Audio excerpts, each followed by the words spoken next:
الحمدللہ والصلاة والسلام علی رسول اللہ۔ فجر کے بعد بیٹھ کر مکمل حج کا اجر پانے اور حقیقی طور پر حج کرنے کے اجر میں فرق۔ سوال کیا گیا ہے حقیقی طور پر مکمل حج کرنے اور نماز فجر کے بعد طلوع آفتاب تک بیٹھ کر 2 رکعتیں ادا کرنے میں کیا فرق ہے؟ کیونکہ رسول اللہ صلی اللہ علیہ وآلہ وسلم نے بتلایا ہے کہ جو شخص ایسے کرتا ہے اس کے لیے مکمل ترین حج کا اجر ہے۔ یہ آپ نے 3 بار فرمایا ہے۔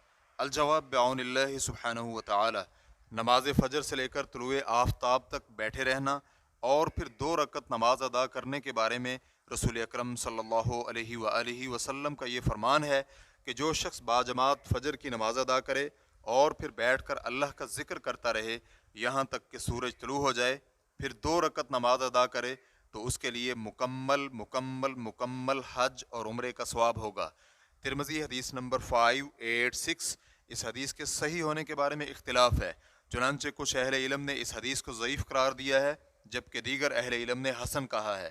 اس حدیث کو حسن قرار دینے والوں میں البانی رحمہ اللہ بھی ہیں، انہوں نے اسے صحیح ترمذی میں حسن کہا ہے۔ شیخ ابن باز رحمہ اللہ سے پوچھا گیا تو شیخ رحمہ اللہ کا جواب تھا، اس حدیث کی ایسی اسانید ہیں جن پر اعتماد کرنے میں کوئی حرج نہیں، اس لیے اس روایت کو حسن لغیرہ میں شامل کیا جائے گا۔ یہ نماز سورج کے ایک نیزے کے برابر بلند ہونے کے بعد پڑھی جائے گی، یعنی سورج طلوع ہونے سے تقریباً 15 یا 20 منٹ کے بعد۔ ریفرنس کے لیے دیکھیے فتاوی شیخ ابن باز جلد نمبر 25 صفحہ نمبر 171۔ حدیث سے ظاہر ہونے والے مفہوم کا مطلب یہی ہے کہ جو شخص یہ عمل کرے گا اس کے لیے کامل و مکمل حج و عمرے کا ثواب ہوگا۔ یہ اللہ رب العزت کا فضل ہے، وہ جسے چاہے عنایت فرما دے۔ شیخ ابن عثیمین رحمہ اللہ سے پوچھا گیا، ایک حدیث میں ہے کہ جو شخص نماز فجر کے بعد طلوع آفتاب تک اپنی جگہ بیٹھا رہے تو اس کے لیے مکمل و کامل حج و عمرے کا ثواب ہے۔ یہ اسی سے ملتے جلتے حدیث کے الفاظ ہیں، تو کیا اس حدیث کا مطلب یہ ہے کہ جو شخص یہ عمل کر لے اس کے لیے حج اور عمرے کا ثواب ہے، یا اس کا مطلب کچھ اور ہے؟ تو شیخ رحمہ اللہ کا جواب تھا، سب سے پہلے یہ بات ہے کہ اس حدیث کے بارے میں اہل علم مختلف رائے رکھتے ہیں، چنانچہ بہت سے محدثین نے اس حدیث کو ضعیف قرار دیا ہے۔ دوسری بات یہ ہے کہ اگر یہ روایت صحیح ثابت ہو تو ثواب کے بارے میں قیاس آرائیاں کرنا درست نہیں ہے، کیونکہ ایسا ممکن ہے کہ انسان کو تھوڑے سے عمل کے بدلے میں بہت زیادہ اجر مل جائے۔ اس کی وجہ یہ ہے کہ ثواب اللہ کا فضل ہوتا ہے، وہ جسے چاہے عنایت فرما دے۔ ریفرنس کے لیے دیکھیے اللقاء الشہری جلد نمبر 22 صفحہ نمبر 74۔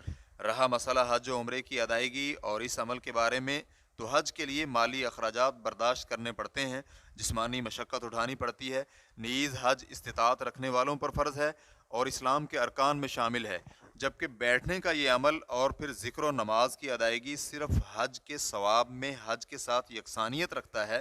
لہٰذا اس حدیث کا یہ مطلب ہرگز نہیں ہے کہ جس شخص نے یہ عمل کر لیا تو گویا اس نے حج و عمرہ کر لیا اور اس کا فریضہ حج و عمرہ بھی ادا ہو گیا۔ اسی سے ملتا جلتا عمل یہ بھی ہے کہ جو شخص ایک دن میں 100 بار کہے لا الہ الا اللہ وحدہ لا شریک لہ تو اس کے لیے 10 غلام آزاد کرنے کا ثواب ہے۔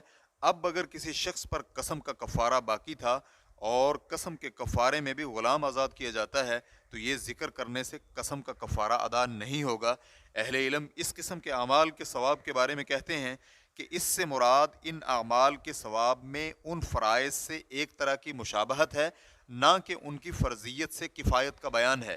واللہ تعالی اعلم۔ اسلام کیو اے ریکارڈنگز مؤسسۃ الشیخ محمد صالح المنجد، المملکۃ العربیۃ السعودیہ، فتح نمبر 95782۔ والسلام علیکم ورحمۃ اللہ وبرکاتہ۔